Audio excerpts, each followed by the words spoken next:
Everybody's here. Let's do that. So I'll call the meeting to order. If we could say the pledge, please.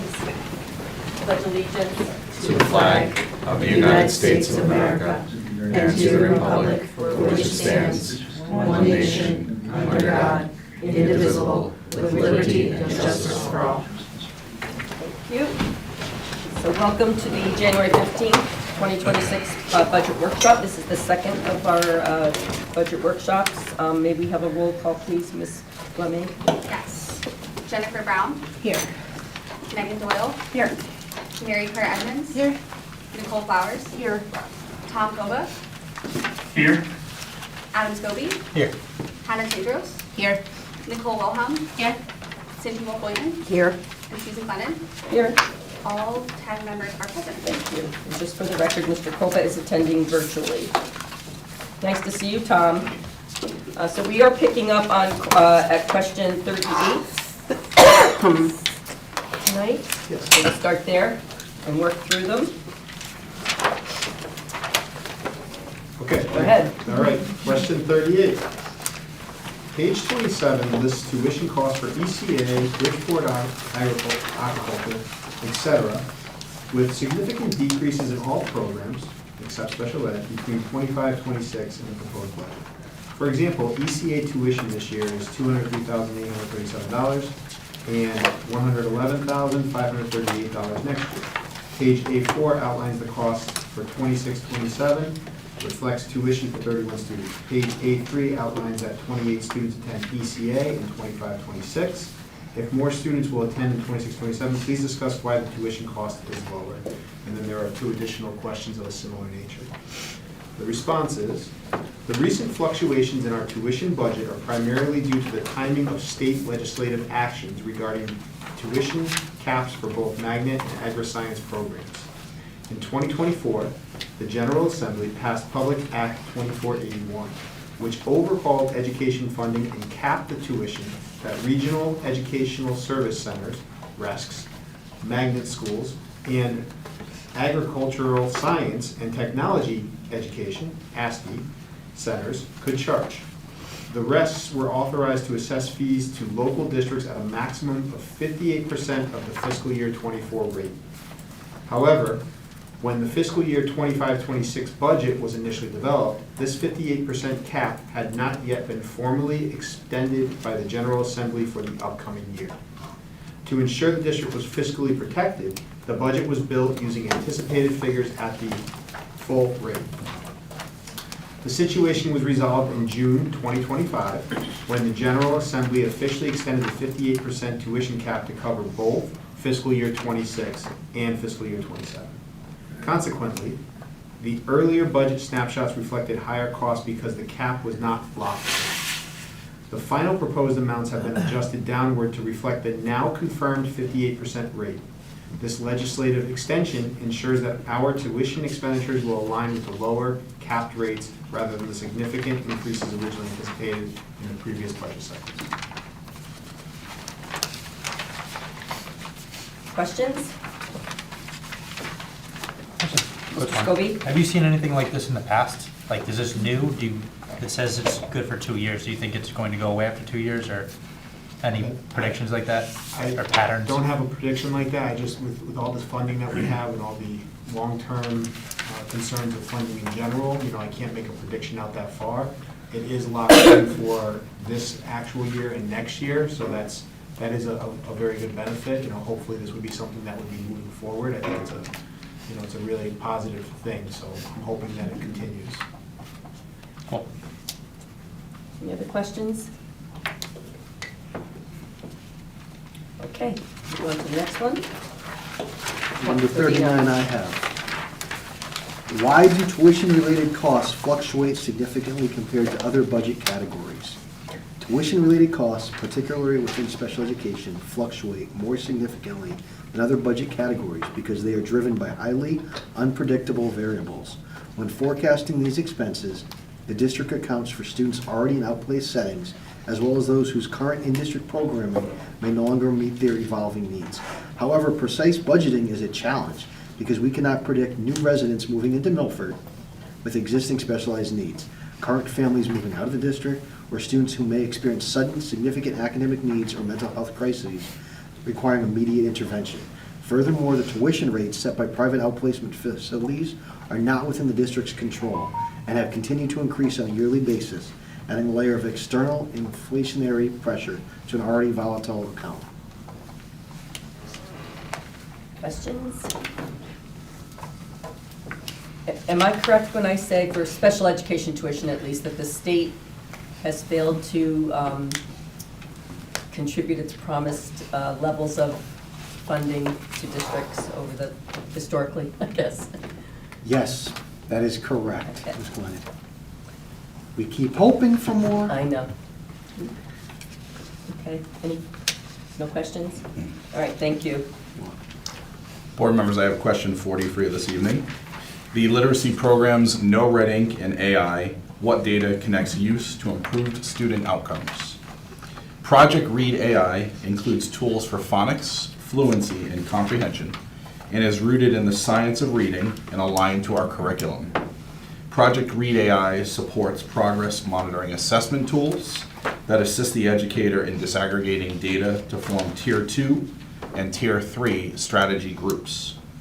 We have closely and carefully worked with teachers to determine the use of resources to ensure adherence to the state mandate to roll out an approved literacy curriculum.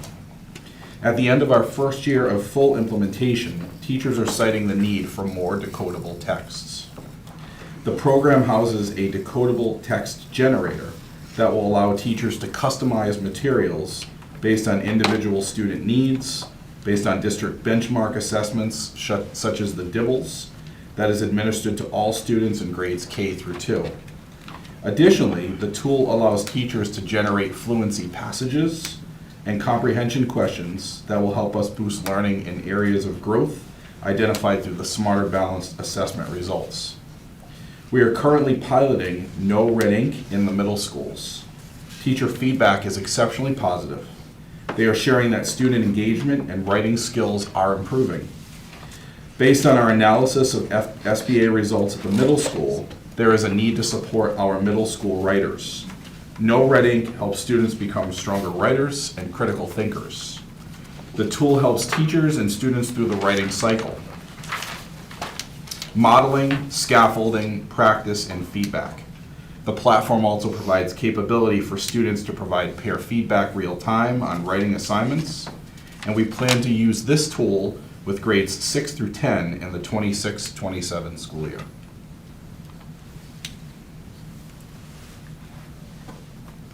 And the other is, Project Read AI.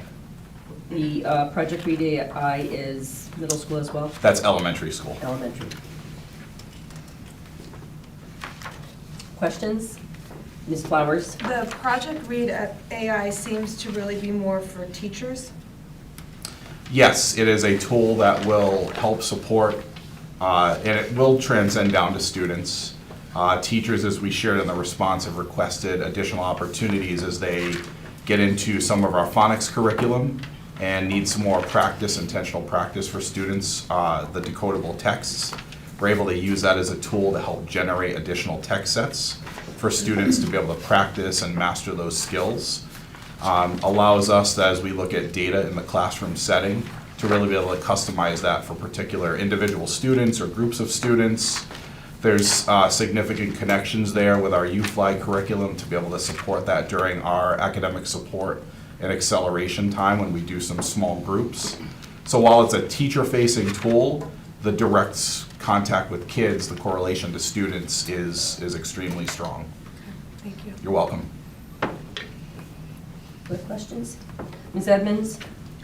What kind of professional learning do you anticipate needing to provide to teachers to successfully prepare them to use these tools? So with the No Red Ink, for instance, we started back in mid-April of last year and working with teachers to showcase the tools, what tools are there to access, how students would interact with the platform. So most times we try to do a soft launch or a pilot to allow teachers to be able to dive into the tool. If we're able to provide the professional learning internally, we start there. If not, we always try to work with the company, the vendor, to be able to provide that support to teachers. And then obviously, as we expand the tool, if we're going to do more with it, we would make sure that teachers have that professional learning ahead of time. So we're using the tool to the fullest capacity. Thank you. You're welcome. Ms. Brown? Okay, so, because when you read it, it sounds like what I might read if I went to like their website, if I heard it being sold. That's how it sounds to me. So like, it seems that these are both really new to the district, and there isn't, there might be a correlation, but there's no hard data right now that says these tools are increasing literacy or improving writing right now. So we have a little more information with No Red Ink, as that's something we've been piloting at the middle school level now for several months. And right now, it's anecdotal in the fact that we're getting feedback from teachers on how it's being used with students, how students are using it in terms of getting some of that customized feedback. Teachers are also talking about the ability to support students in the small group setting with the tool. Project Read AI will be incredibly new. So that's something that, again, directly supports our U-Fly Phonics curriculum and is going to allow teachers to dive a little bit deeper in as a resource to that particular curriculum. Okay, thank you. So it is really new at this point. Gotcha. Any other questions? Ms. Edmonds? Is this the first AI program that the district is purchasing? So yes, we don't have any particular AI-specific programs. I think the piece that's the draw with Project Read AI is it allows the teacher to put in prompts based on student need, based on skill, and the tool will actually generate like a text set that the teacher can then either modify or print and provide to the student. So it's not so much that we are using the tool to infuse AI with students. The No Red Ink will actually be a little more of a capacity for AI for students. And the thing that we really love about the No Red Ink is students can actually do a writing prompt and gain real-time feedback. So we'll actually ask the student questions to help guide their reflection and the revision in the writing process. So we're excited about that opportunity. The Project Read AI is just, the AI platform will help the teacher to generate materials for instruction. Thank you. Yes. Question. We did an AI presentation sometime last year. This was No Writing, was that the? Yes, I think when Ms. Green presented, she had shared some of the work that The prompts that we're going through. I yeah, remember there were that several specifically. programs. I don't recall the specific ones offhand that she used, but she actually modeled out during that presentation to the board about how she's applying some of those tools with students in the classroom and how they're Right. engaging with that. Okay, thank you. Other questions? All right, thank you. Next one. Question 41. Line 6100, central admin supplies is quite large. What has contributed to the increase in this line since 23-24? I wonder if we go paperless, or even paperless by default, so you only get paper copies requested, it would save money and be a greener option. Response: we have made significant strides in going paperless. We have a department-by-department plan to move away from paper by contracting with a third party to scan and retain required files. We are obligated to retain files on a state-developed timetable. Please note that this account has been scaled back in recent budgets due to reductions. In addition to copy paper and office supplies, we purchase items from this account that are used for other district purposes. This account may ebb and flow over the years depending upon the year. For example, in 25-26, we provided incoming students in certain grade levels with radio frequency ID, RFID badges, for use on buses, library, computers, and food service transactions, which was not budgeted for this upcoming year. In the proposed 26-27 budget, some examples of the items are $38,601, uniforms and supplies for armed school security officers, $11,814, uniforms and supplies for existing security guards, $10,000, W-2s, 1095, 1099 forms, and check stocks for employees and vendors, $5,000 for shredding, $5,000 for district poster printing, and $6,000 for miscellaneous tech supplies like keyboards, mice, and speakers. Can we make a note, we talked about this a little bit last night, going through and updating the narrative. The narrative. This is definitely one of those. This is Yeah, definitely one of okay, those, yes. Thank you. Further questions?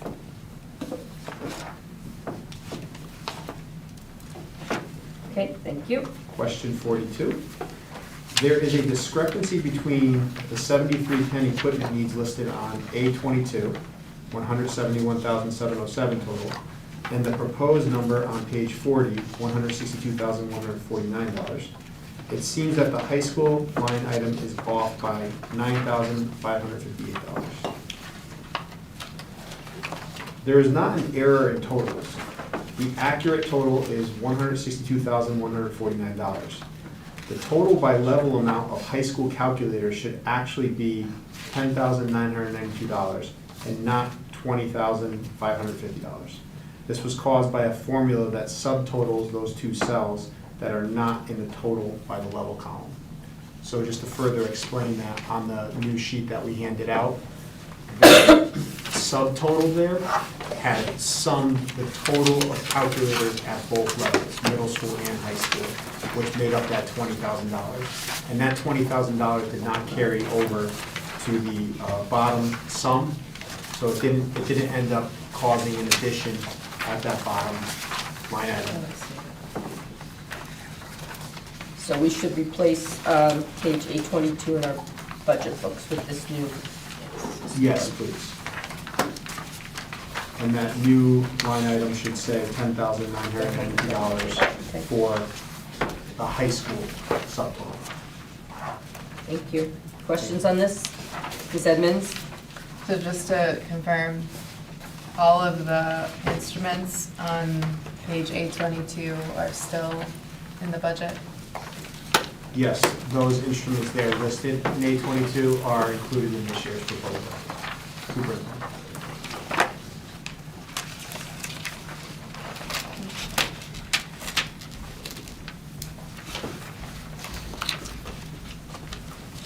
Good? All right, move on to the next. Okay, I have your next question. 43, please discuss the impact of no equipment or furniture line items for elementary school 2 years in a row. See page 40. The absence of equipment and furniture line items for the elementary schools for 2 consecutive years has had a noticeable impact on our ability to maintain and improve classroom learning environments. Without dedicated funding, schools have been unable to replace aging or damaged furniture or invest in seating options that support collaboration, small group work, and student engagement. This limitation directly affects instructional practices as teachers have fewer tools to design spaces that align with collaborative, student-centered learning models. So I'm assuming this was another instance of having to just make a decision that Yeah. there were some things that had to give. Each year, I mean, as long as I've been in the district, this is an item that continues to come up as a request from schools. Do we continue to replace equipment that may need, or what do we do if something is, like a desk breaks or something like that? So with the desks that we have, if we have equipment in storage, furniture in storage, we're able to take that out and replace the item. So we try to look within and replace items internally. There are situations where we'll work with a building principal if they are in need of a particular piece of furniture, if something is non-functional anymore and we need to replace it. Okay, so those things are taken care of then? Yes. As best we can, I guess. It's hard to spend money on furniture when you laid off teachers. Yeah. Question, Ms. Edmonds? I totally agree with you. I do want to say that it saddens me, though, seeing that here, and not just for the fact that it affects instructional practices, but also I think equipment and supplies are one of the small teacher morale boosters out there. And so not having that zeroed out didn't feel good to me. Yeah, I mean, But I do understand, of course, that we're trying to find savings where we can. I would even add, as I've shared with all of you over the evenings, we continue to evolve our curriculum. to make it relevant to students today.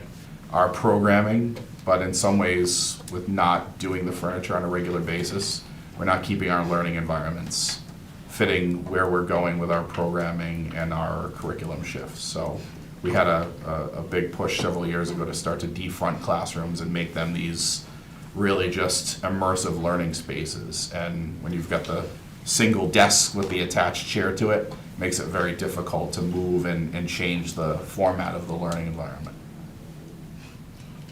And if I remember this discussion last year, you had mentioned, I mean, there was many years, it seems like many years ago now, we were talking about flexible furniture.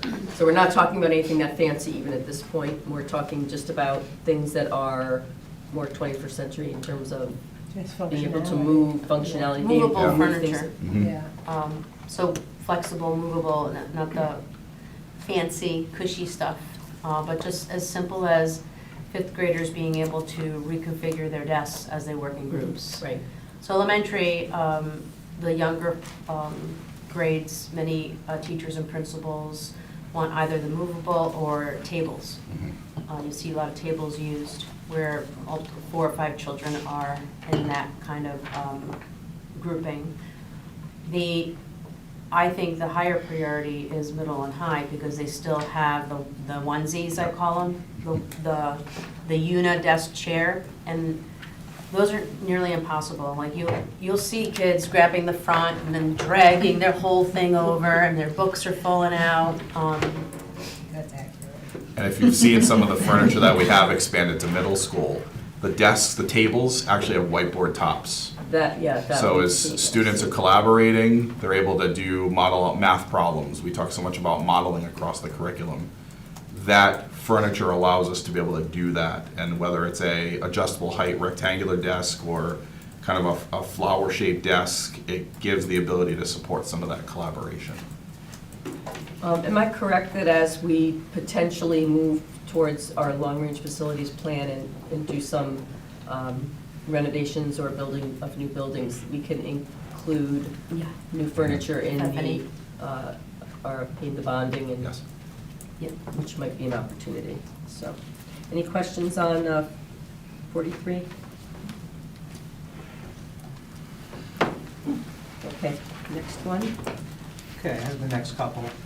The year-over-year cost of elementary computers is $160,000 plus, page 40.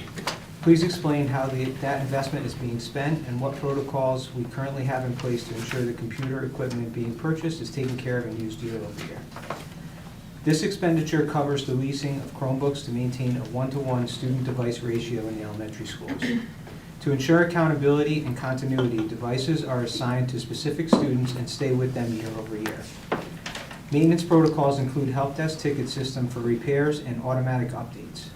Furthermore, a refresh cycle is in place where students receive upgraded devices upon entering grades 5 and 9. And I just want to make a note that that is on pause this year, so we will not be doing that. The replacement cycle. And as you said yesterday, the 1-to-1 is being discontinued in kindergarten. In kindergarten, yes, Just kindergarten? just kindergarten. Any questions on this? I think there's more questions on, I have a question about the 1-to-1, but is that deeper in? I think, yes, there is another question on, yes, 46. I think 46. is the other. I do have one. Yes, Ms. Edmonds. Have we done a cost analysis of buying versus leasing, especially now that your department has done such a great job of taking care of the devices in-house? It helps with the refresh cycle to lease them. I mean, we're almost at the point now where, like, we can buy the 2 years with the lease, but in order to get out of the old leases, we have to continue to increase that.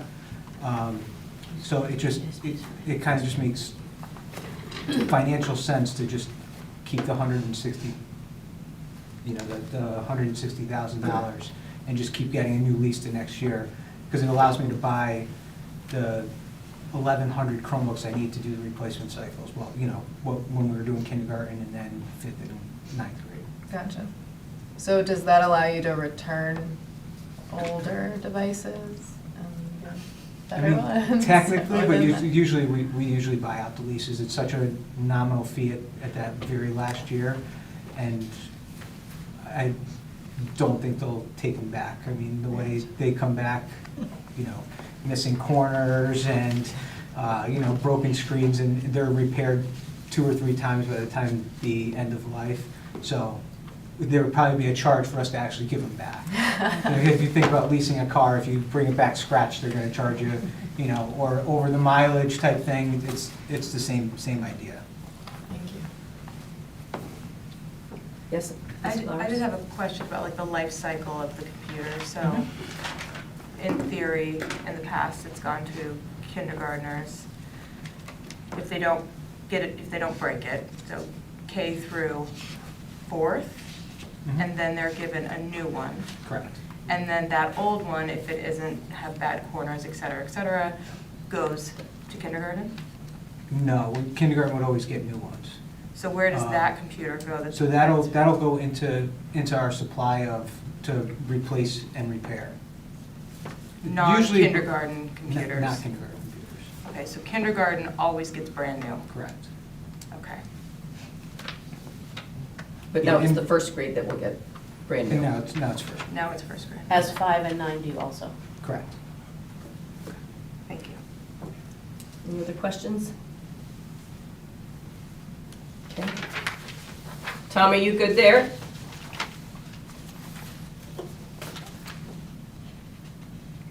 Trying to get it off mute, yeah, fine, thanks.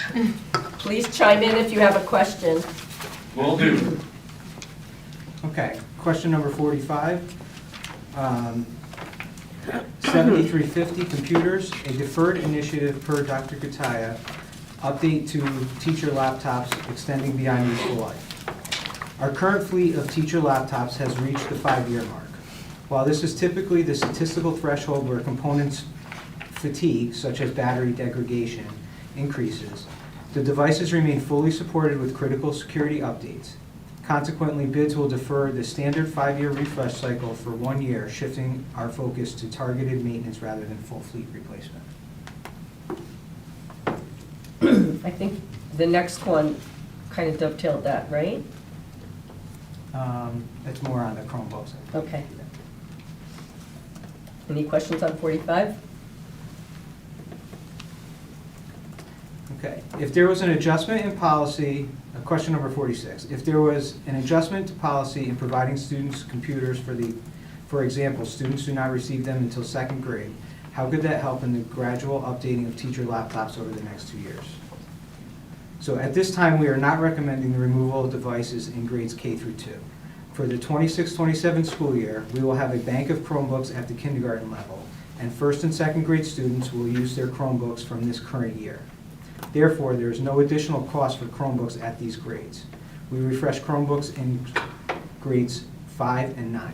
And once again, we have that on pause this year. So in other words, there would be no savings. Is that what you're saying? There'd be no savings by? Because the kindergarten, 1st and 2nd grade already Already have them, okay. devices. at Does that this make time. sense? And read the last sentence. Oh, sorry, I missed that. Please note that there is not a one-to-one correlation, as a teacher laptop is about 3 times the cost of a single Chromebook.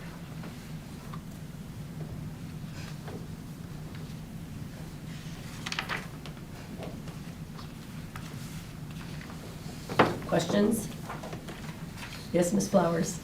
Okay, so in kindergarten, there will be devices in the classroom, but they'll just live in the classroom. It's going to be like a classroom set for each school.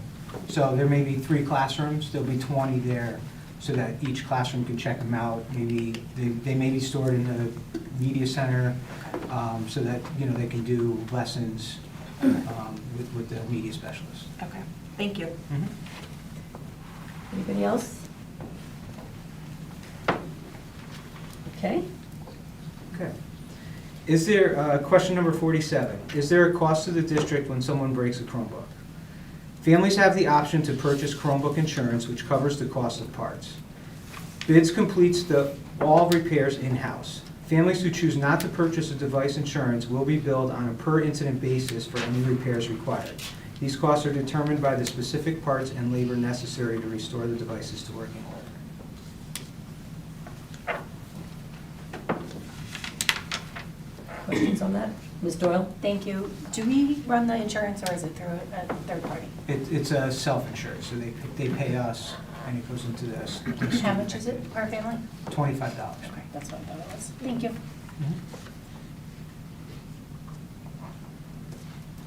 Is it per student or per family? Per student.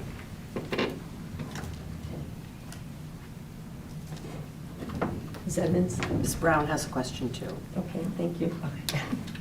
Sorry. The first go ahead, MC. I'm just wondering what happens if a family can't pay for the cost if they didn't get the insurance? So we always work with the principals, and we will do like a insurance like waiver if they can't afford it. Like, so we'll say they have insurance, but they didn't pay anything. I guess is my question is like, what percentage of devices actually get paid for? They get broken and do not have insurance? Is there a loss on our end from people not paying? We do not have a loss. We've always been able to, the insurance money that we've collected has always paid for the parts that we currently do. I think we're somewhere in the range of 50 to 60% of students have insurance on their devices. And, you know, just for families, we don't, you know, for instance, you know, if a screen is broken, it's going to cost $50. We don't necessarily always send the bill for $50. We'll say, it's not too late, you can still buy the insurance, and then usually people will pay the lower price, and then we collect the insurance.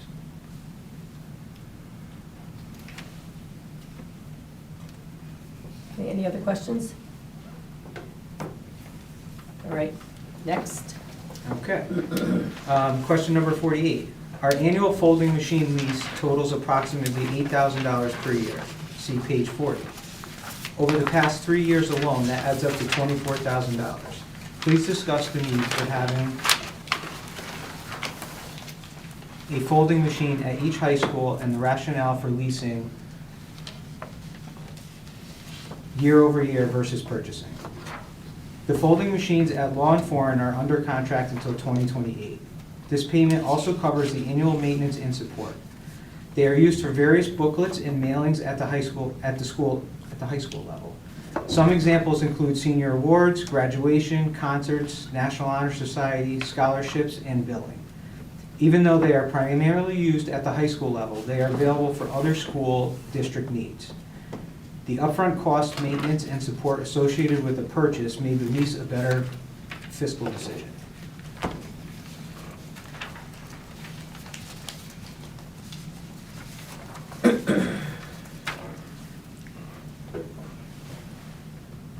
Where's that listed, folding machine? It's in the narrative. It's not on but 40, it's in the 7391. narrative. Oh, okay.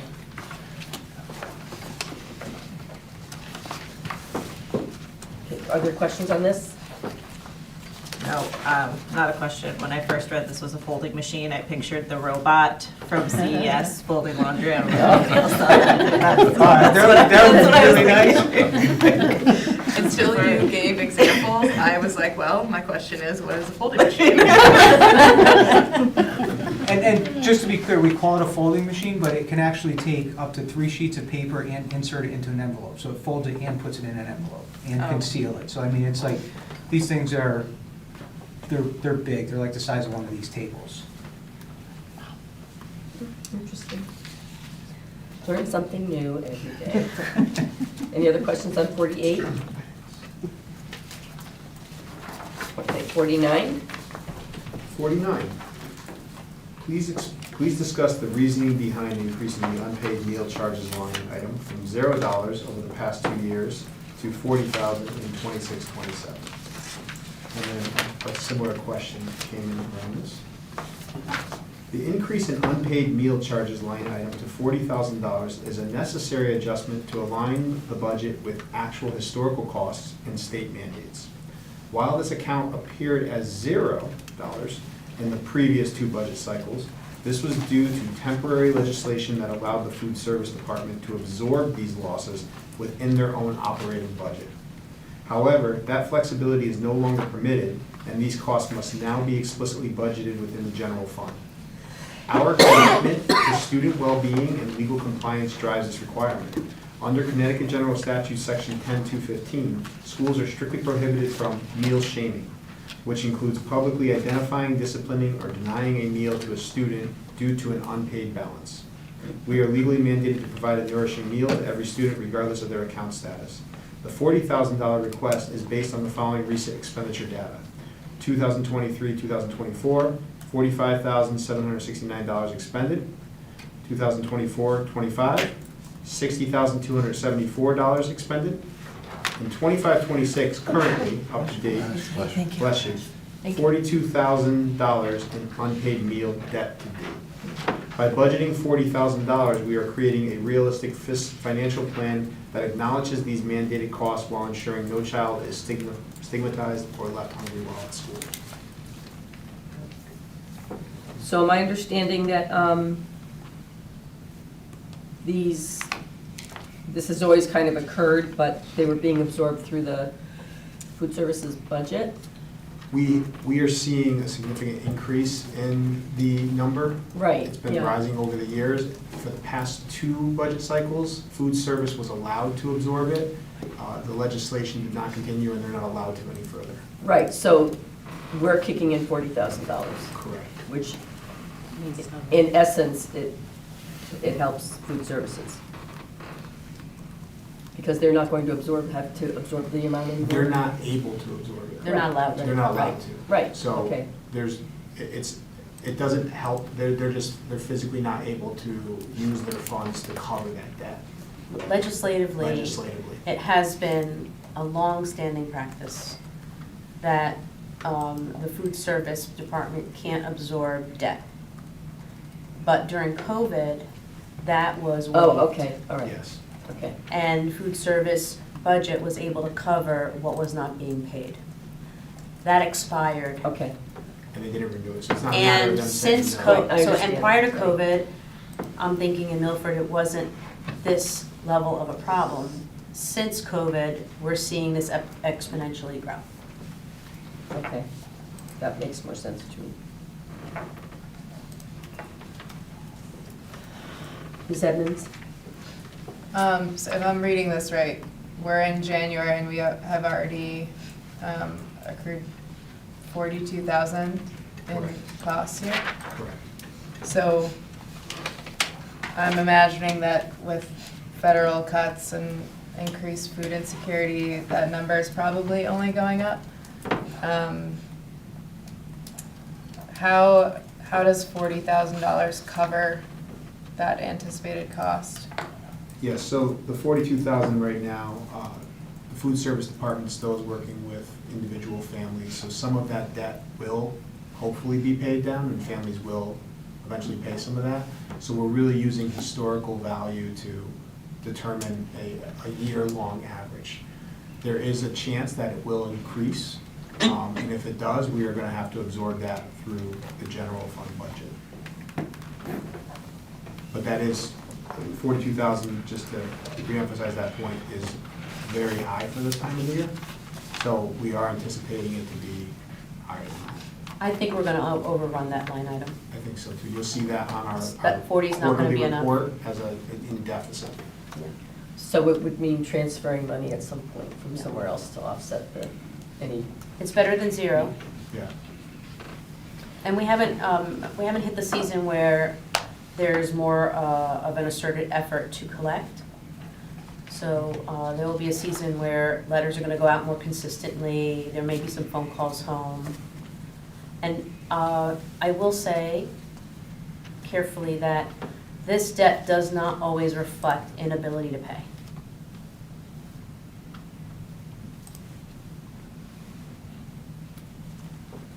Ms. Flowers? What programs remain for families who can't afford? I mean, is there a qualification or has that all been cut? Nope, free and reduced lunch is still available to all of our families. The key is the families have to complete the application. Okay. And we do a really good job reminding parents, fill out the app, fill out the app. And if, say, there is a family that did not, but then obviously there was conversation trying to help, and they were to fill this out, does that backdate previous paid? I mean, sorry, previously? No, it's a No. move So forward. it is from start of application? Yeah. I'm just trying to kind of understand how all of this Sure. kind of works, so. Ms. Tedros? So you said that you're really proactive with getting people to fill out the application. Yeah. Who does that? Like, who is helping families identify whether or not they're eligible, or, make families aware of the program? Our teams at the schools, social workers, school counselors, teachers, principals, I mean, everyone is watching out for children to make sure they have access to food. There are a couple of reasons why families will not complete.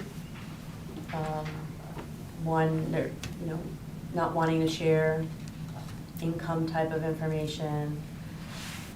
Two, a stigma possibly that is felt. And if we're just going to speak honestly, there may be some undocumented individuals that are not going to complete formal documents like that. Is the collection of the fees, I know there's an automated system, I think, that where parents can pay their lunch money.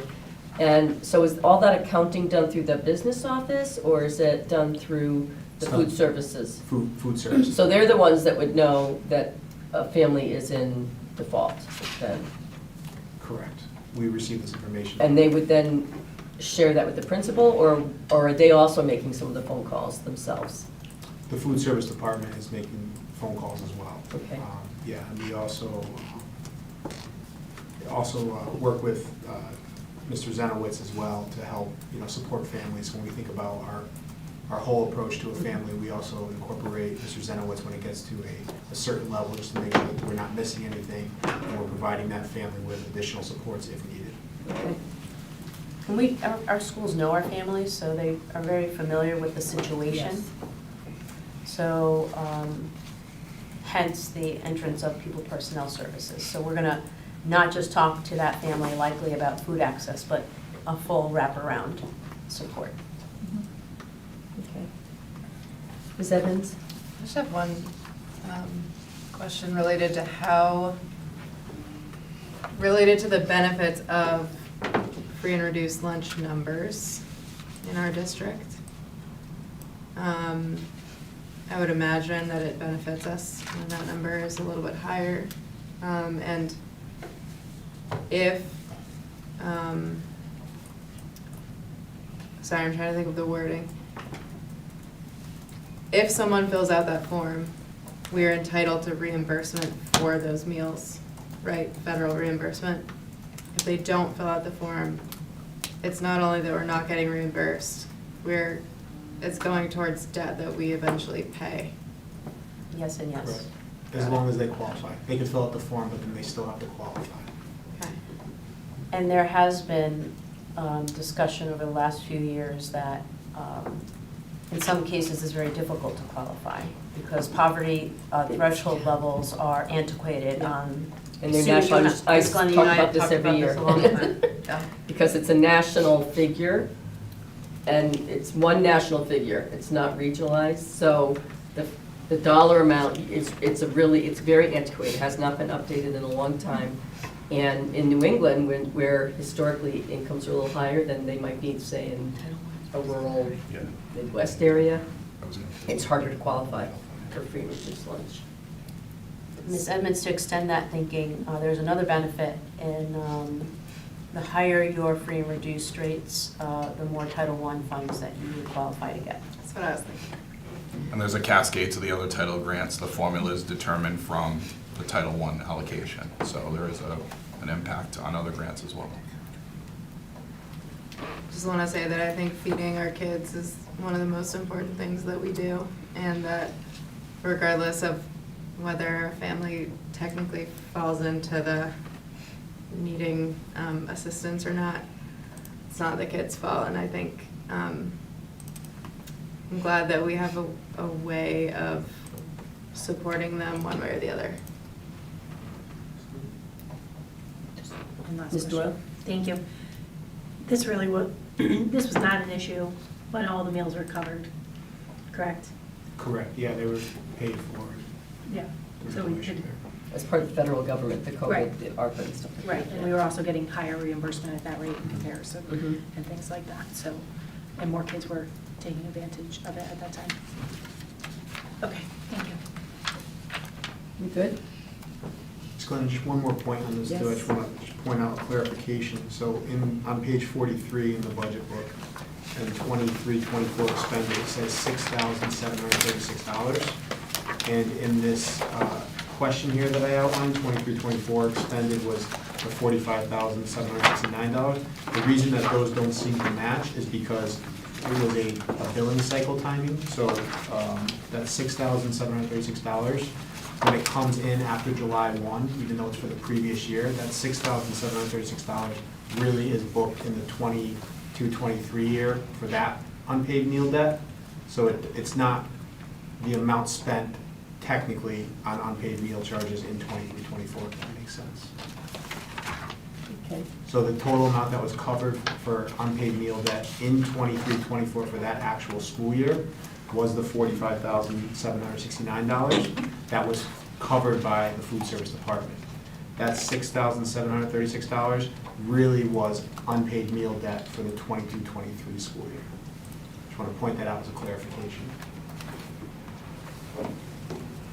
And then there's nothing in the next 2 years because it was covered by It was because it was covered. food services, okay. Well, Because it was covered by food services, right? yes. That, well, 23-24 was covered by food service. And Right, but 24, 25, and 25, 26 25, is- 26 that showed is where zero. we are currently. It's back in there.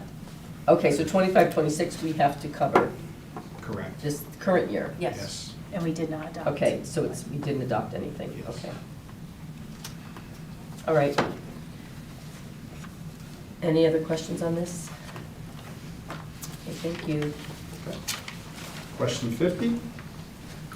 The cost for boys and girls hockey total $50,000, $45,000, and $5,000 respectively, which is more than half of the cost of the high school athletic budgets at each high school, $87,500, not including game operations.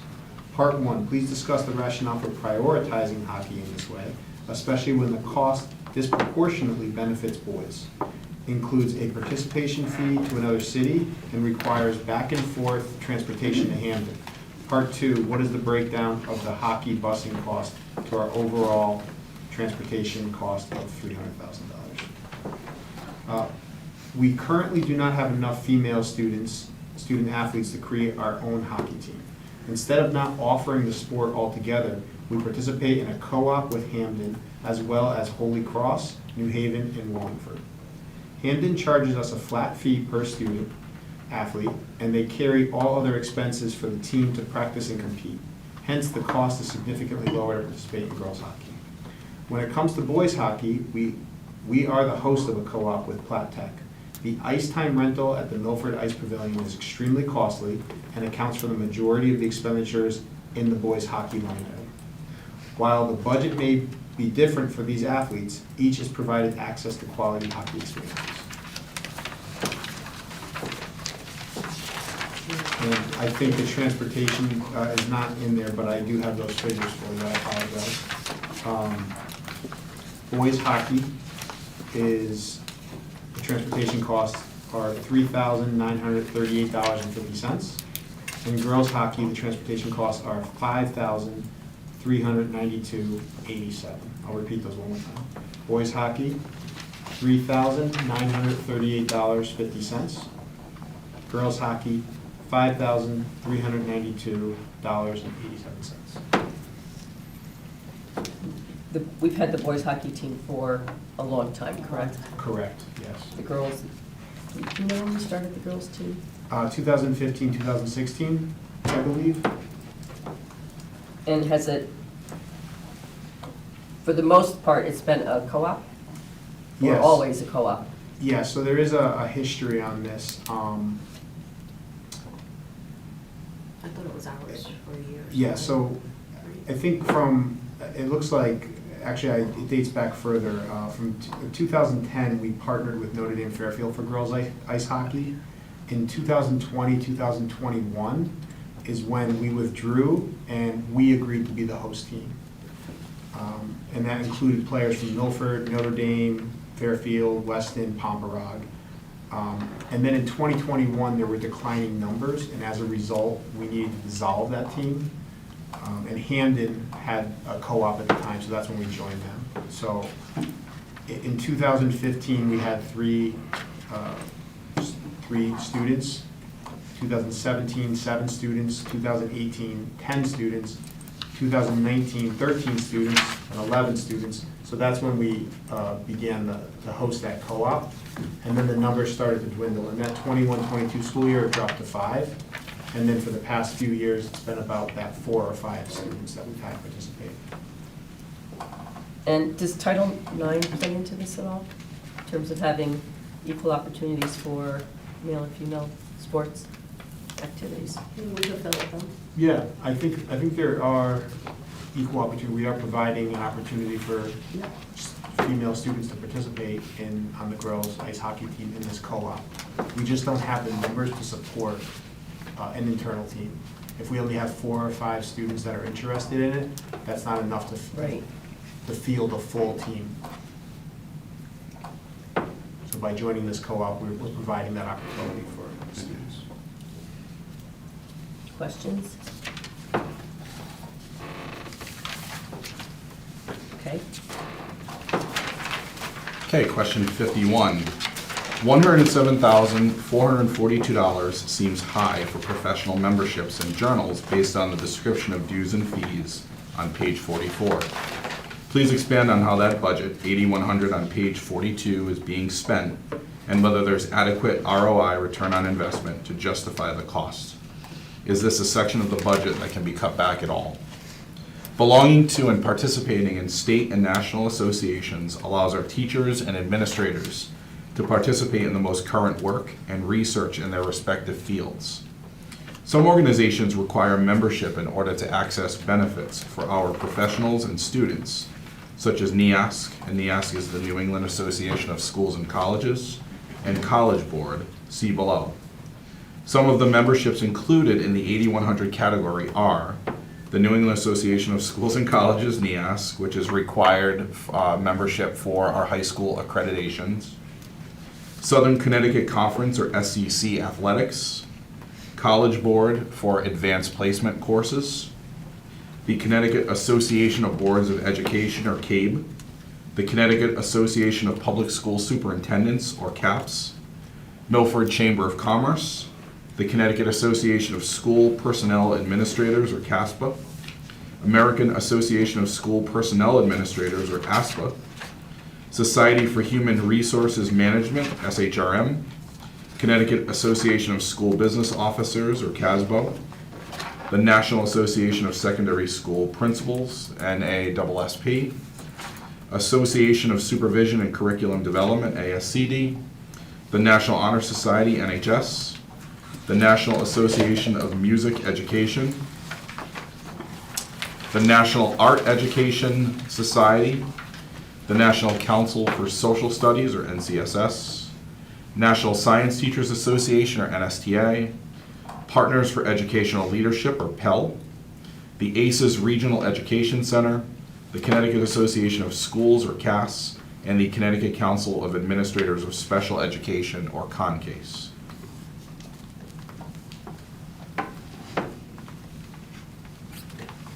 So these are all associations that, in your opinion, are, in some cases, required, but in other cases, Yes, necessary? incredibly valid in terms of keeping our teachers and administrators connected to latest and best practices and professional resources.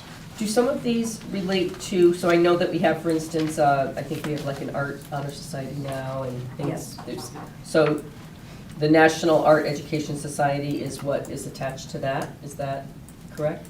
Yes, and then some of our music. The music one, yeah. Yeah, the ability to that's what we've participate in gotten festivals. Yeah.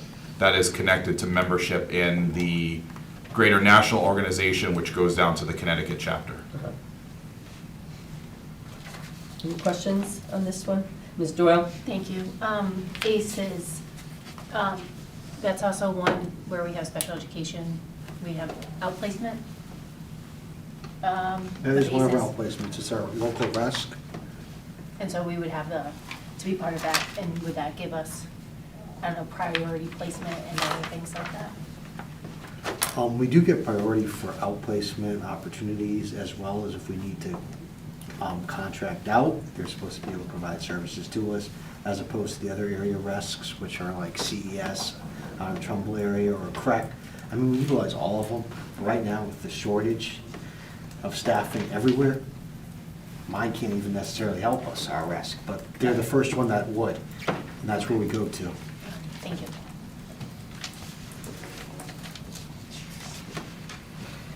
All right, number 52. 52, page 44 outlines CPR training and recertification under wellness and SEL, professional development.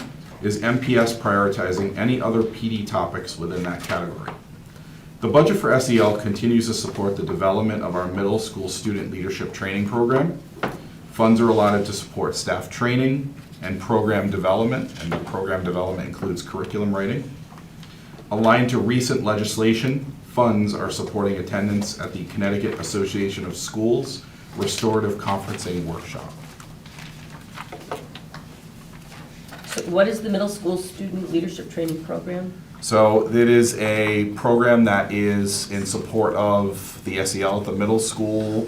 One of the comments we've made is to belonging, so it's designed to empower students to take the leadership of working through the advisory program to plan experiences school-wide for students to engage in, rather than being a boxed curriculum program or led by teachers.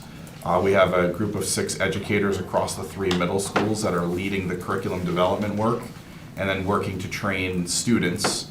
We've actually had students attend a workshop at Southern Connecticut State University a few weeks ago to meet with other students doing similar type of programming and be able to bring that back to our school community. Okay, thank you. Any other questions on this? It used to be the wingman program. Yeah. Oh, okay, all righty.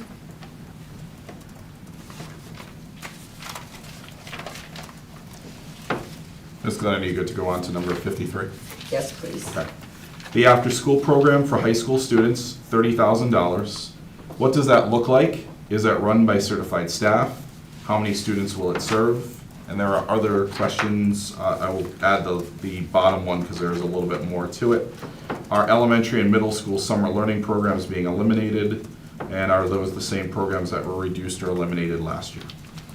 The $30,000 allocation for the high school after-school program will support a multifaceted model designed to meet a range of student needs throughout the school year.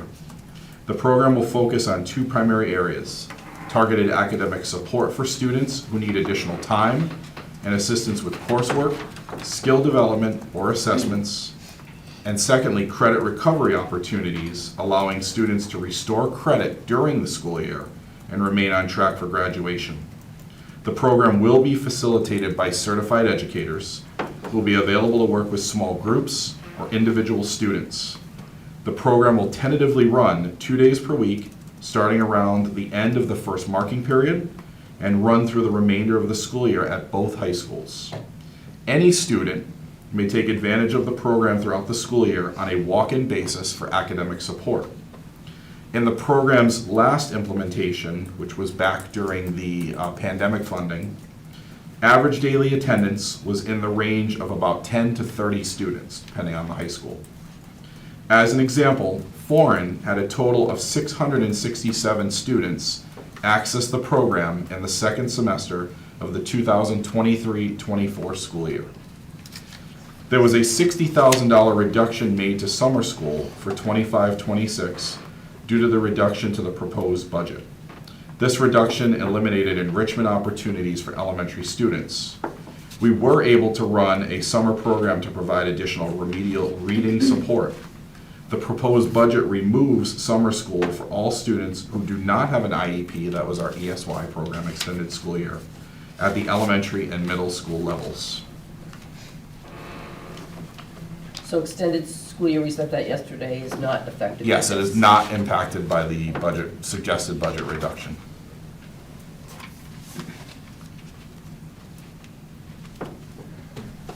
Ms. Doyle? Thank you. Is it 667 unique individual students or different occurrences? It is probably not 667 unique, it is probably 667 points of contact with students. Which is still amazing. Yes. Because, I mean, what are there, about 700, 800 kids in the school, so. And I want to just emphasize to board members that the intent of this is not to be retroactive or reactive, but we want this to be a proactive opportunity. So how do we support students during the school year while they're going through their coursework to make sure that they have the supports that they need? And then also, rather than waiting till the end of the year, if there are students that require restoration of credit, we're being proactive at supporting those students during the year to keep them motivated and on track to graduation. I mean, if we're getting 30 students, you know, Yeah. is pretty amazing. I mean, looking at the daily attendance, it was pretty consistent. There were good numbers throughout each day of the program. Ms. Brown? First, I just want to, I love this. Thank you. As I said, I love that this is here. I love that we expanded. Do you think it would work at the middle school level? If after we've done this for a while, for a few years? Yeah, I mean, I'd want to see, again, some of the implications at the high school level and how it's worked there. But, as Dr. Kataya mentioned, we have some dreams for middle school and thinking about that trajectory up from middle school to high school. So there's nothing to say that in the future we don't work with our middle school team to recommend something like that. Thank you. Anybody else? Ms. Edmonds? Is there a late bus that brings kids home? There is not at the high school level for that program. It's a kind of provide your own transportation.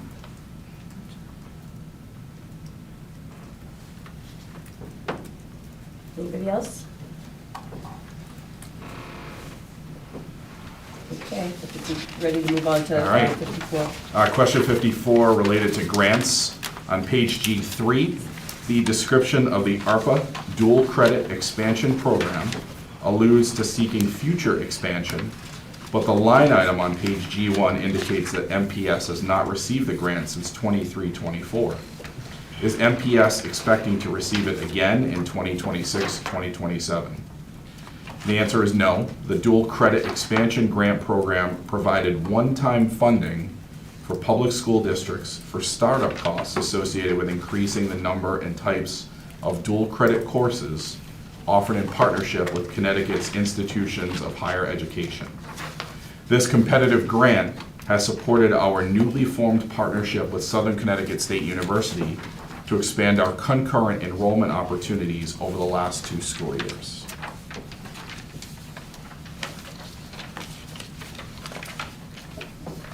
And I will add that the reason we're still utilizing the funds is the state has extended the timeline for those funds to be liquidated. So we had additional time to continue to work within the grant program. Anybody else, anybody have questions on this? You good there, Mr. Koba?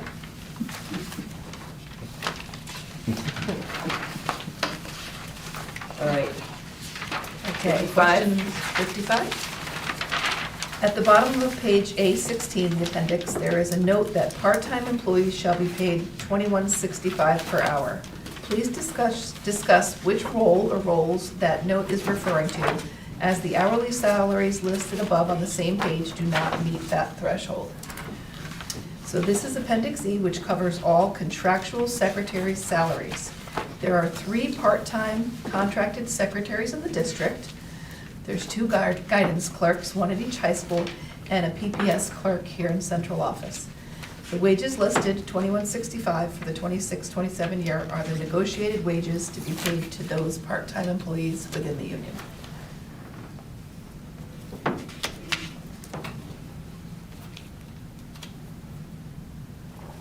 Does that explain?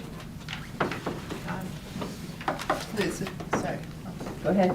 Just to be clear, that's not referring to the greeters' salaries. That is the one above it. Correct.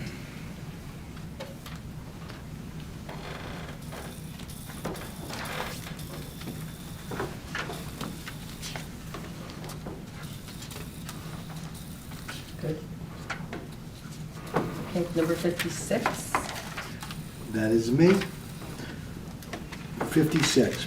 Per Appendix A, Milford Public Schools special ed students comprise 17.7% of the student population, but the approximate percentage of students who receive special ed services in preschool is 45%.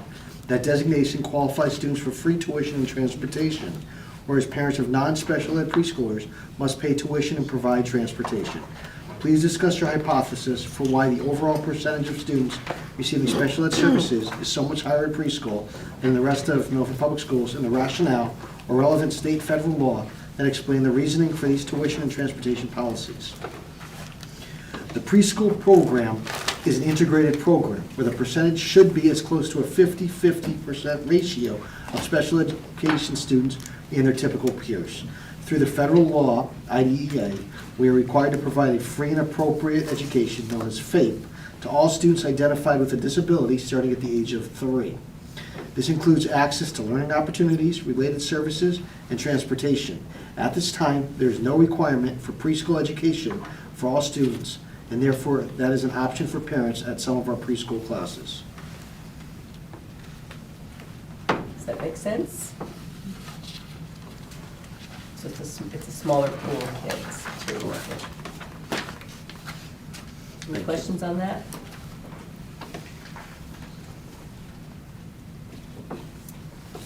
Okay, 57. On page A18, the Board of Ed cost per pupil for 25-26 is $22,217. The total education cost per pupil is $28,257. Please discuss the difference between these two numbers and explain which number is used for the state reimbursement guidelines for out-of-district tuition referenced on A11. The calculation of educational expenditures is categorized into two distinct metrics based on the funding source. The Board of Education cost per pupil, $22,217, is determined by dividing the total approved Board of Ed operating budget by the current student enrollment. In contrast, the total education cost per pupil, $28,257, is a more comprehensive figure. It encompasses the Board of Ed operating budget as well as education-related expenses managed within the city budget, such as employee health insurance, debt service on bonded school facility projects, and non-certified FICA contributions. For the purpose of state reimbursement guidelines, specifically the excess cost grant for high-cost special education, the district utilizes the Board of Ed cost per pupil as the baseline. The state provides reimbursement for costs that exceed 4.5 times the specific per pupil expenditure, making it the relevant figure for calculating out-of-district tuition, transportation, and other related services support. But that's the grant, we're never getting the amount that we really should be getting. Any questions on this? Just so the, for new board members, if you don't mind, Ms. Mhm. Glennon, that grant, we get anywhere from 60 to 72% reimbursement, and we never know how much we get. Mr. Zenowitz, till what, February, March, April? Yeah, On what the that's number is? correct. So the next filing of the special education excess cost filing that PPS does is in March 1. Once that's filed and they do all the calculation, we'll get our full allotment of what we're slated to receive. Not full allotment, but we get the allotment. We'll get the number that We'll we get the get, number. but then we get progress payments. We get one payment shortly after that filing, and then the final one comes But in- we don't in actually May. know until March what we're Yes, getting. correct. That's correct. We can You're anticipate currently- and hope Right. with the anticipated percentage, but, yeah. And in my time in Connecticut education, it's gone anywhere from 60 to 72%. But this is the grant that goes to the city, correct? And we have to ask for it? Yes. That's So, correct, okay. yes. So it doesn't come to us directly? So we use trend data and averages to build a budget, knowing that we won't know until March of that budget year. Can I just clarify how it's calculated? We take the 217 times 4.5 at a minimum, and then the excess cost, take that number times 0.6, and that's what we get back. So, Yes. Correct, or higher if we're lucky, but yes. yes, that is exactly how So, it is. yes, we're It's not- anything over that Anything threshold over, number. even regardless, we still have to spend approximately 4.5 times. 4.5 right, times. 4.5. Yeah. We have to spend at least 4.5 times. Correct. Yes. Before we even are eligible for 60 Correct. cents on the dollar. Correct. Yes. It- The entire system's broken. Yes. Yeah, so it's still a significant cost Right. to the district and the Board of Ed operating budget, and then, correct, you get a percentage of that excess. If the tuition and transportation cost is 1 penny under the 4.5 times. We get- But we get, that student does not qualify for any of the reimbursements. So it's cash completely out of our pocket. Right. No state money for that. Are you aware if that's the funding that's being audited right now at the Can state you level? say more? I saw an article this morning that they're doing a state audit on special ed. So there, you can expect to get this in your weekly update tomorrow. There's a 127-page report, but I'm also going to provide you a link to an article that summarizes it. You're welcome. Thank you. And I think it goes beyond a financial audit. It's a It's systemic everything, yeah. audit of the structure and how we provide services. And I think somewhere in there, it states that Connecticut has one of the highest rates of outplacement That is correct, yes. percentage. Yeah. And or above the national average for percentage of special ed identified students in the state of Connecticut. Do they say why? I haven't read, it was just released today, the report, so, I'm just, I have a lot of homework to do to read this document. can you send me your Looking forward notes? to it. The Cliff Note version. And actually, tomorrow I meet with some of my other Mr. fellow Zenowitz will write a directors. summary for the board. I meet with my fellow other directors, they mentioned Concase with other directors, and we will be there discussing, and they have a committee that goes to the state and does legislation to try to help and get for as much as we can for that funding, and that's on an ongoing basis. So this is what Dr. Kutai had mentioned earlier, that yesterday, I think, when you went to the legislative breakfast, this topic came Yes. up, and there was not, you did not leave with a feeling that there was really going to be any resolve to it? Right, in the near recognition that future. legislators understand there's a problem, but not hopeful that there will be any solutions. Very, yeah. It's complicated, it's a super complicated situation, and I think, I don't know what the answer is, but it has been for a while. You ready to move on to the? Back to my world here. Go. Number 58. What are the current preschool tuition rates and how much revenue has been generated from preschool tuition over the past several years? Parents of special education students do not pay tuition. Parents of all other children attending the preschool program do pay tuition.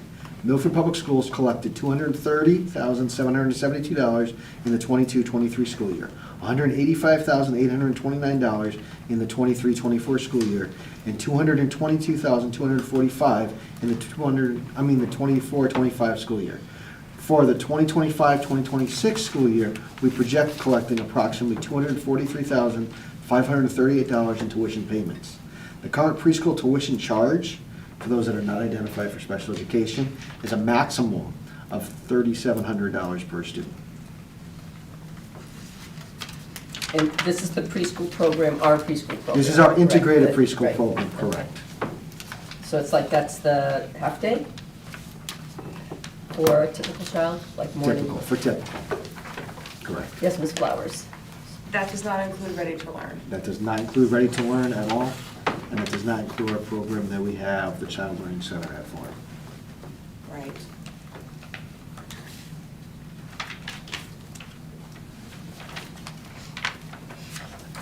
Other questions on this one?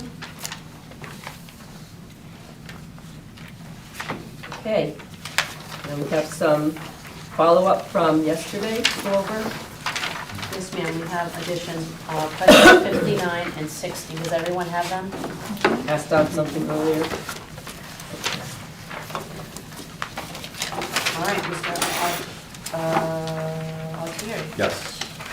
Mr. Brennan has provided a updated page 8, which is going to correspond to question 59. That was one of the single handouts provided to you this evening.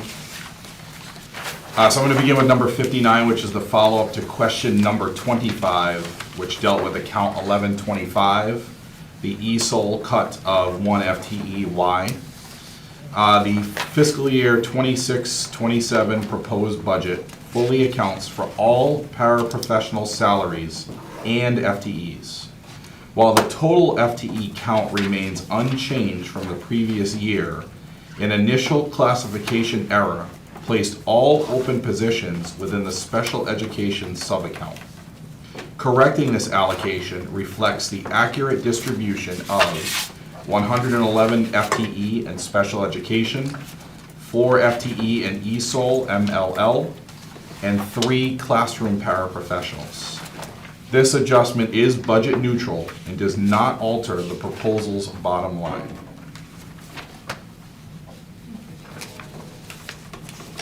So the numbers, the figures changed, the dollars changed, but they offset one another, so that the bottom line is the same. Correct. My understanding is it is adjusted based on the redistribution of the that FTE to the appropriate spot. So we're gonna be replacing again this page revised. Any questions on this? This makes more sense to me now.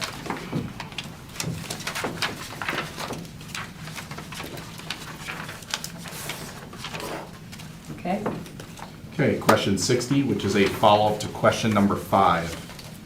What is the number of families that the CCC supports across the community throughout the school year? If you're able to provide a multi-year summary to show trends, that would be appreciated. So if I started with and worked up in ascending order, in 2022-23, coming out of the pandemic time, 69 families were connected to the CCC with 221 referrals. In 2023-24, 50 families with 105 referrals. And in 2024-2025 school year, 53 families and 66 referrals. While the CCC is housed in one building in the district, how do other schools connect with you to request your support for families in their schools? Although the CCC is housed in one building, it remains connected to the district through collaboration with both school, staff, and families. The CCC coordinator provides, number 1, support to mental health team members, such as the social worker, school psychologist, and school counselor, to provide connections to resources. This occurs when our mental health team directly reaches out to the CCC coordinator. Number 2, support for families, including meeting with parents one-on-one to provide guidance and assistance based on their individual needs. And number 3, assistance by attending various events and activities. What community organizations or agencies do you work with directly to provide families with access to needs-based resources? The CCC collaborates regularly with local food resource providers to support families experiencing food insecurity and works closely with the Milford Human Services Department. Potential community agencies that the CCC can network with may include the Cove, which provides grief support for families, Bethel Center, Purple Pantry, Food to Kids, Bridges, Youth and Family Services, the United Way, and the Department of Social Services. so in terms of the data, the year-over-year data, so would you know, for instance, 69 families and 221 referrals, so was that 221 referrals for those 69 families? It may have been 221 referrals total, of which the CCC supported 69 of those families with connections with resources. Okay. And generally, if another school reached out, is the coordinator giving, for instance, the social worker the information, and the social worker then is working with the families? Would depend on what the school staff member needed, if it was just a question on a referral for an agency, or if they were gonna try to network a family with the CCC coordinator to be able to contact that family and provide services. So it really differs based on who's making that initial call for the support. So Ms. Glennon, I had opportunity to pull the elementary principals together today because we had another meeting. So we took a few minutes to talk with them about this, the impact of this reduction. And Ms. Doyle, thank you yesterday for reminding us that we're talking about people behind these conversations. So we really honor and respect the work of our current CCC coordinators. So this is not a value statement whatsoever. It's just, I feel the question to them, how will we still meet the needs of our young people and families with this reduction? And so how are we going to do this? And so I think some of this summary speaks to what's already happening. So while this is happening in collaboration with our coordinator, we do have touch point people at each school that are working with the coordinator to help families connect. So to answer your question, sometimes it is our coordinator making the actual connection, but sometimes it's a social worker, school counselor, school psychologist at the building.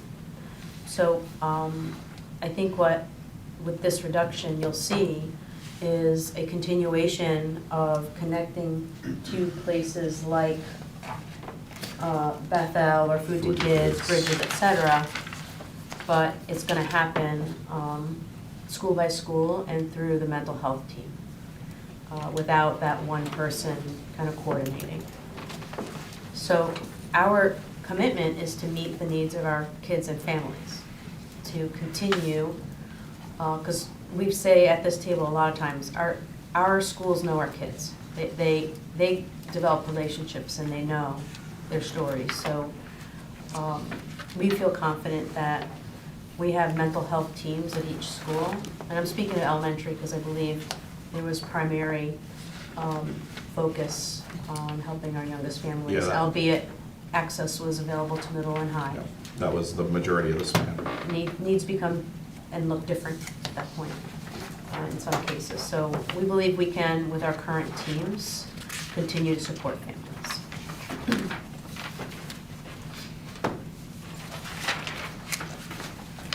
Ms. Tedros? So I am incredibly surprised to see the number of referrals to go from 221 to 66, given all of the other conversations we've had of needs expanding in every other place. And I guess my concern, I hear you that other departments or there are other places where they can, have that information and they can do those connections.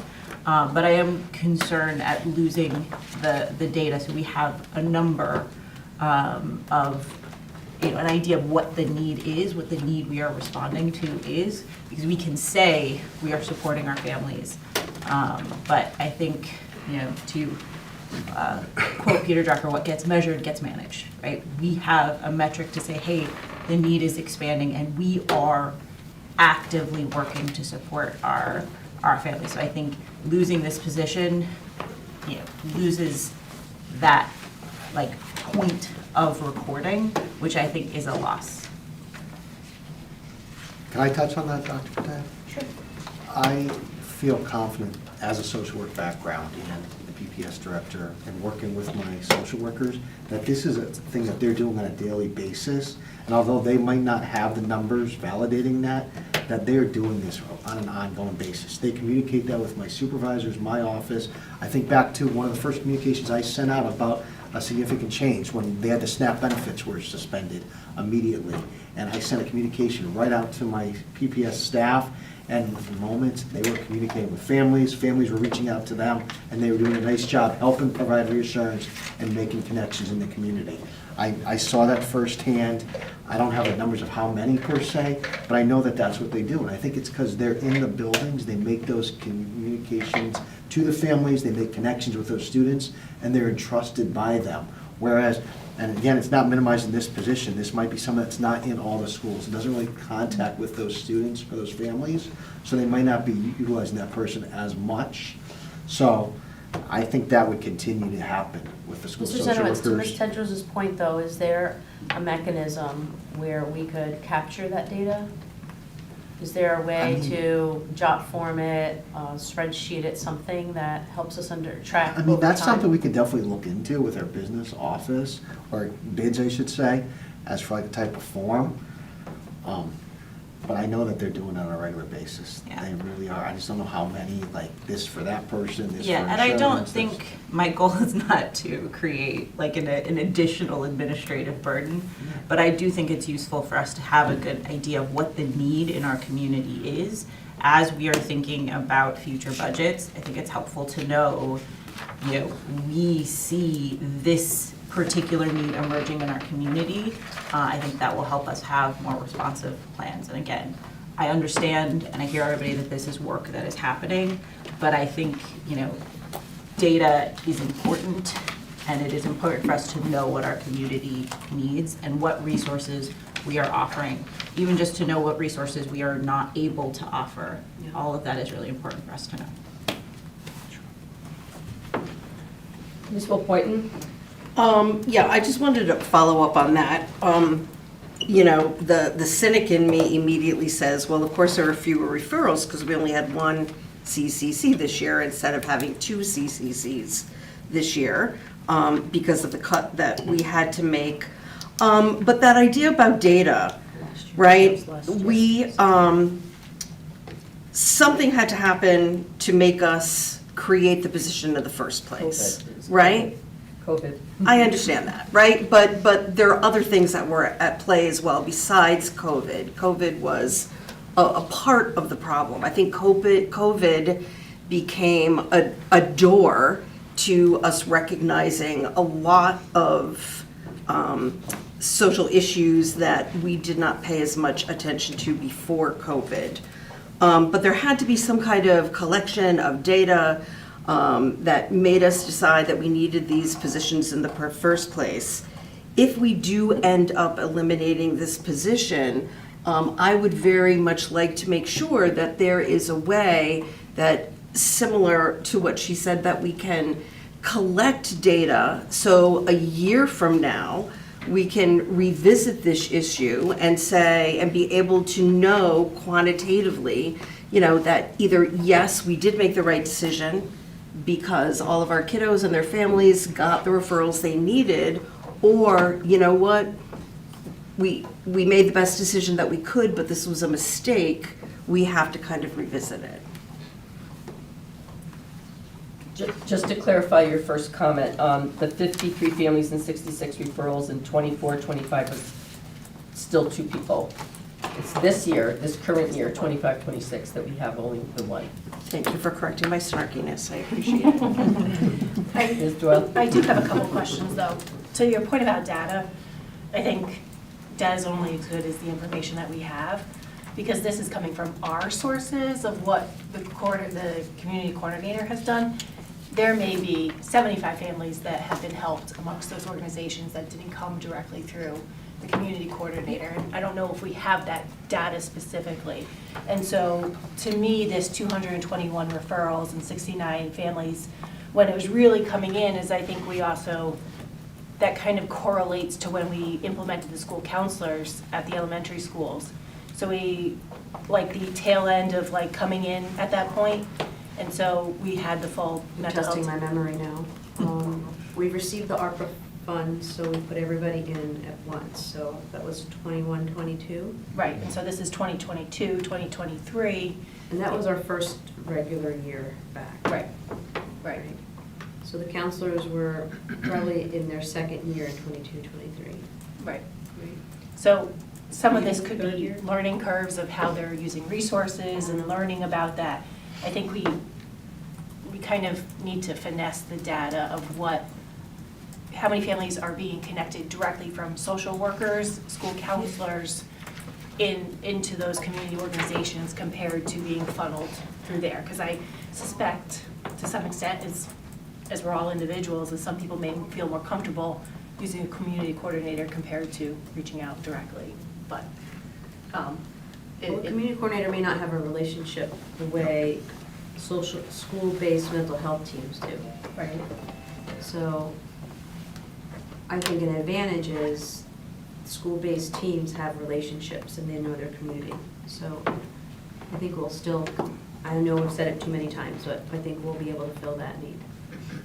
Ms. Brown? Yes, because I'm listening, and my understanding is that even when you had two coordinators, the coordinators were getting their information from the mental health team. They weren't going to the families themselves, they had to be getting the information.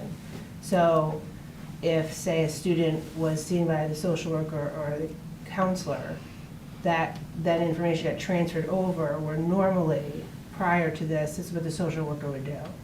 That's my understanding, the social worker's always been doing this. Isn't it like a new duty, like I would agree referring with kids? that. Yeah, and this isn't new to them, they've always been doing that, and then you brought in a coordinator probably to maybe help out with the load after COVID. But I think they've always done that. I think the mental health team in any school's always like reached out and been those referrals to services. Do we ever get any feedback from the community partner agencies on things that affect the school district or things that come from the school district? Like, I know Milford Prevention Council, we have that relationship and we get a lot of data from there. Do we have that kind of relationship with these individual agencies? Well, we have a And Food to Kids, I relationship, know that we do. we have a relationship with, Bridges. Well, I guess some of them we do. Bridges. the only one on that list that I don't know about is the Cove and DSS. I think the other ones we work with pretty regularly. We've established a bridge with those individuals. And the others are organizations outside of the Milford community that other districts and communities utilize, like DDS, Department of Disability Services, Department of Social Services. PPS helps coordinate that with people. The Cove is a place for grief if someone lost someone that would provide additional counseling. Ms. Edmonds? In my experience in other school districts, this type of position is typically the person finding opportunities.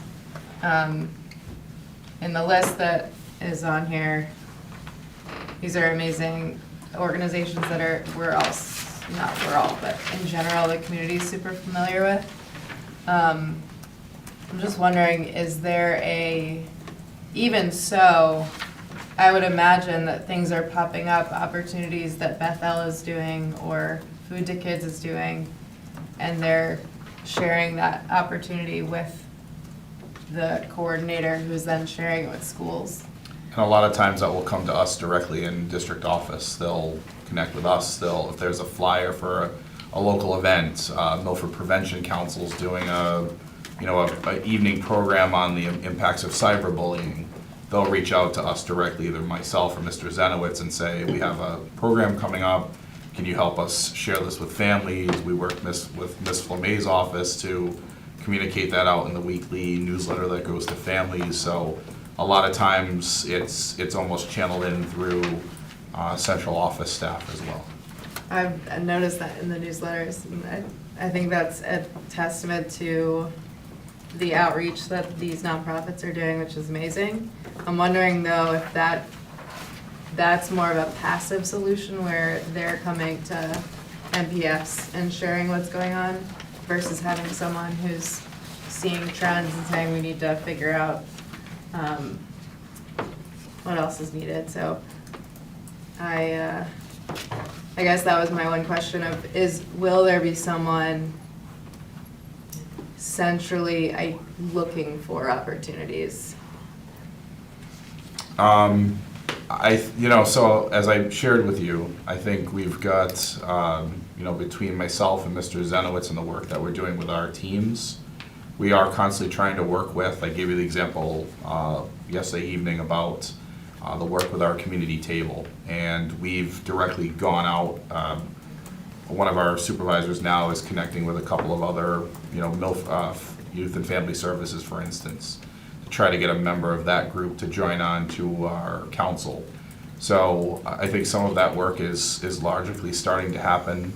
I've had conversations with my team about ways that we can continue to ensure that some of the programming does continue, the circle of security, thinking about ways that we can connect and network. I have Ms. McGuire reaching out to a couple of our organizations now to try to make some connections to staff at those places as well. So I think centrally in terms of, Mr. Zenowitz and I leading from teaching and learning and the pupil personnel services, we take that seriously, and that's something that we want to continue to try to build and expand, so. May I ask a related question? We talked yesterday about grad interns who are studying education. Do we have any partnerships or relationships with grad programs for social workers? We do. We usually get a couple per year, 2 to 3 per year, from UConn and where else? Maybe UConn, I think we have one from Southern, Southern that yep, just reached yep. out recently to someone. Yeah, it's not as formalized, but we will take them on if they're available. So Ms. Edmonds mentioned finding the opportunity. Is that actually what's been going on? Whereas the coordinator actually is going out looking for, so is that what you meant, looking for? Like proactively Finding seeking the areas that we opportunities. could connect with agencies. I'm gonna have to inquire a little bit Okay. further. I'm not sure what the proactive wondering. outreach is versus, being provided with a referral or needing to connect families with support, but that's definitely something I could look into and provide a follow-up answer on that. Well, because I'm just looking at this list is the agencies on this list are pretty well-known agencies. These are agencies that I think many people in Milford are aware of, and I don't see anything unusual here. Any other questions? That is a sample list, so you know. Okay, Ms. Flowers? I guess my concern is that as we are all very aware that needs are just increasing, so I would imagine that our social workers, our school psychologists, our school counselors are very busy. So this concerns me that we are now adding more. Yep. And I'm not saying that they're not capable at all, I'm just saying is this a support that we are giving people that help them do better with their caseload? So, We hear you, thank you. Is that it? That's the end of the questions. We were given a page 6 today, too? Yes. What is this related to? So one of the questions, we had updated the shifting custodians, I think look back to which number that was, but there was a timing issue with Oh, okay. seniority shift. That other custodian was just the updated page to reflect So this is another update. 3 custodians at Mathewson Okay. and 4 at East Shore, Lee? East Shore? West Shore. Okay, so, board members, just to reflect back on what we've done over the past 2 days, we've gone through 58 questions plus some follow-up. I think, our next task is individually to be reflecting on our conversations and the budget we have before us, and coming to a decision next week as to what we might want to, what action we're going to take. So, I think everybody needs to just do some reflection, and certainly if you have additional questions that you need answers to. Monday's a holiday, so we need to have those questions as quickly as possible so that administration can work on them. On Wednesday, we would have any final discussion that we might need to have, and it would seem, based on the fact that we've gotten through all the questions, that we should be ready to take some action on Wednesday. to vote on our budget. Does that make sense to everybody? Anybody have anything they want to add tonight? Any comments? I want to thank administration for, clearly you put a lot into this budget, and, I'm looking at that list of $1.7 million of efficiencies, we'll call them. And I can understand how some of these decisions that you made and some of the things that we've discussed were difficult to make. And I think, it's a balancing. We have to balance the needs versus wants, and then, as Dr. Kutai said, prioritizing those needs too, in some instances. So on Wednesday, we'll have any final discussion. We'll hear everybody's comments and reflections on the budget, and we'll come to some conclusion. So if there's no other questions or comments, I don't see anybody in the audience for public comment, so Mr. Colbert, do you have anything you want to add? I'm all set, thank you. All right, so there's no one here for public comment, so I will entertain a motion to adjourn Motion to adjourn? at 8:41. Is there a second? Second. Ms. Tedros, a second. Any discussion? Any objection to adjourning at 8:41? We are adjourned. And we'll see everybody at 7 PM on Wednesday.